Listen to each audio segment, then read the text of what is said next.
बहुत ही कॉमन एक प्रॉब्लम है बैक पेन, जो सियाटिक नर्व की वजह से हो रही है, जिसको हम लोग सियाटिका बोलते हैं। सियाटिका की दर्द इतना खतरनाक होता है कि आदमी को चलना फिरना मुश्किल कर देता है। L4, L5, L5S1 के बीच से कहीं भी डिस्क जब बल्ज होता है, हर्निएशन होता है, तो ये नर्व दबती है। सबसे मोटी नर्व ये है, बहुत ही मजबूत नर्व है, जिसको सियाटिका बोलते हैं। कमर की हड्डी से ले जाता हुआ पूरा हील तक जाता है। पेन इतना होता है कि इंसान की day to day life disturb हो जाती है, वो कहीं मूव नहीं कर सकता। इसका जो कंजर्वेटिव ट्रीटमेंट है वो सिकाई है, एक्सरसाइज है, इंजेक्शंस है, बाद में सर्जरी है।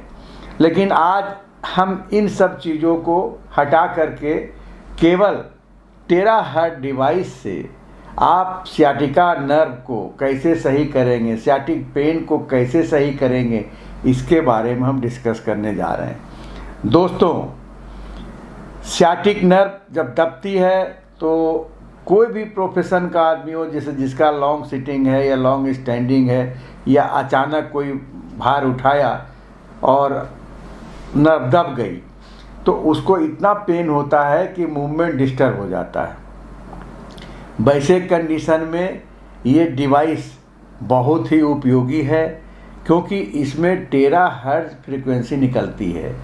अभी तक आपने देखा होगा कि occupational therapy, physiotherapy, acupressure, acupuncture, naturopathy, हर तरह से इलाज दिया जाता है मरीज को।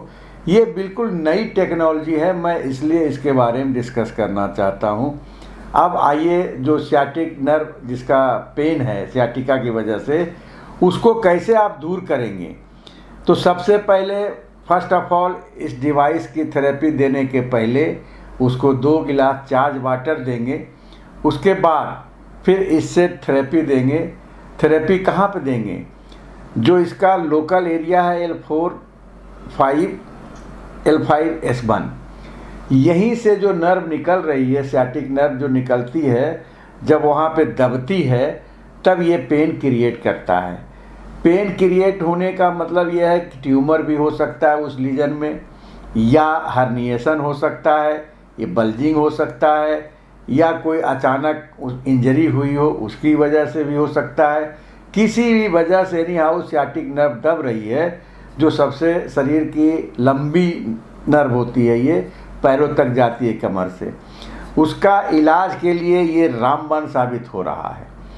टेराहर्ट्ज डिवाइस क्या करता है?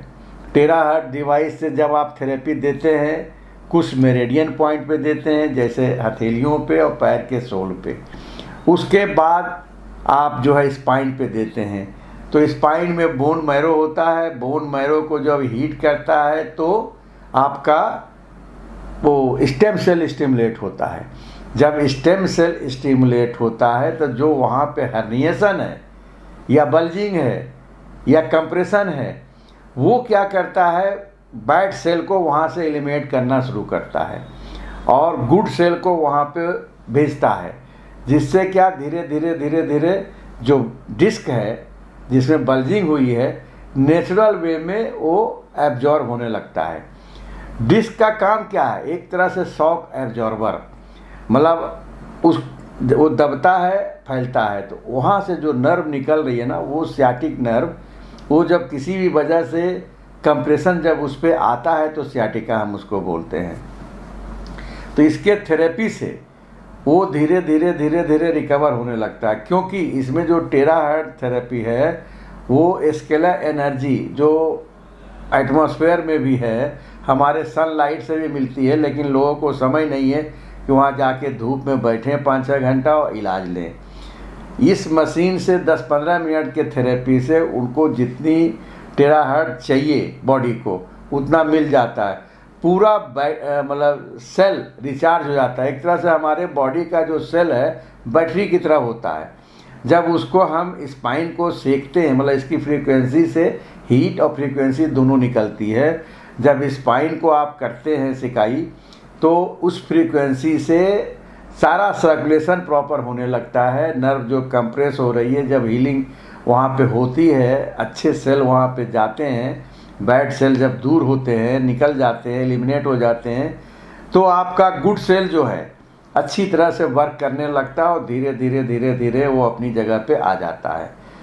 अब देखिए, ये चूँकि नई चीज़ है, जल्दी से दिमाग में घुसेगा नहीं कि भाई ऐसा क्या है टेराहर्ट्ज में कि वो नर्व को जो कंप्रेस हो रहा था उसको रिलीज कर दे।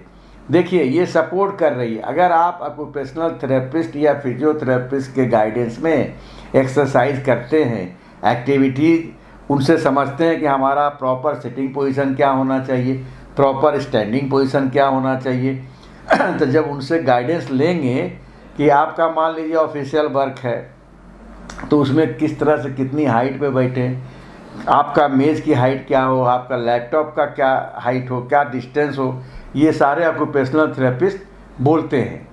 ठीक है, तो आप जब उसकी गाइडेंस में अपना एक एक्टिविटी समझ लेंगे तो डे टू डे लाइफ में ये एक्टिविटी समझने के बाद आप अपने आप को सुधार सकते हैं। मतलब आपका पेन दूर हो सकता है बिना दवाई का, बिना उसके एक्सरसाइज किए, केवल प्रॉपर पोजीशनिंग से आप सही हो सकते हैं। और इस थेरेपी को करने के पहले जैसे 2 गिलास पानी पिया, चार्ज वाटर, और उसके बाद में पिया, तो क्या होता है कि सेल में पानी जाता है, क्योंकि पानी लीनियर फॉर्म में हो जाता है, सीधी रेखा में हो जाता है और सेल में एब्जॉर्ब होता है। बॉडी के सेल में जब एब्जॉर्ब होता है तो उसका फंक्शन बढ़ा देता है, इम्यूनिटी बढ़ा देता है, और जितना वो चार्ज होता है उतना ही जल्दी आपका जो नर्व कंप्रेस हो रहा है वो उसका इन्फ्लामेशन जो हो रहा था वो दूर हो जाता है, पेन आपका कम हो जाता है, ब्लड सर्कुलेशन बढ़ाता है। आपने सुना होगा कई सेलिब्रिटीज़ को कि वो स्टेम सेल इम्प्लांट करवाते हैं, क्योंकि स्टेम सेल पे काफ़ी रिसर्च चल रहा है और इंजेक्ट करवाते हैं स्टेम सेल एक्टिव रहने के लिए, जवान दिखने के लिए। यहाँ पे हम क्या कर रहे हैं, स्टेम सेल को एक्टिवेट कर रहे हैं नेचुरल वे में, टेराहर्ट्ज डिवाइस के जरिए, टेराहर्ट्ज फ्रीक्वेंसी के जरिए। तो क्या होता है, वहाँ पे जब जाता है वो सेल को एक्टिव करता है, मतलब बोन को जब हीट किया, बोन मैरो को, वहाँ आपका स्टेम सेल स्टिमुलेट हुआ तो उस पर्टिकुलर लोकल एरिया में आपको जो है हीलअप करेगा ये। अच्छा, एक आसान तरीका है डायग्नोसिस का कि जब SLR करेंगे, स्ट्रेट लेग रेजिंग, तो क्या होगा कि आपका पैर एक 10 डिग्री, 20 डिग्री, 30 डिग्री तक उठा, उसके बाद आपने देखा कि अब नहीं उठ रहा है, पेन काफ़ी हो रहा है, और पूरे पैर में पीछे हिप से लेकर के पूरा नीचे तक, हील तक जाता है, या खड़े पोजीशन में आप झुकते हैं तो आपको पेन होता है, इतना पेन होता है, एक्यूट पेन होता है कि सह नहीं सकते, आप बैठ जाते हैं। तो वैसे कंडीशन में चूँकि ये टेराहर्ट्ज डिवाइस हम यहाँ पे देख रहे हैं अपने गोमती नगर वाले ऑफिस में, लखनऊ से मैं बोल रहा हूँ, यहाँ पे लोगों को आराम मिला है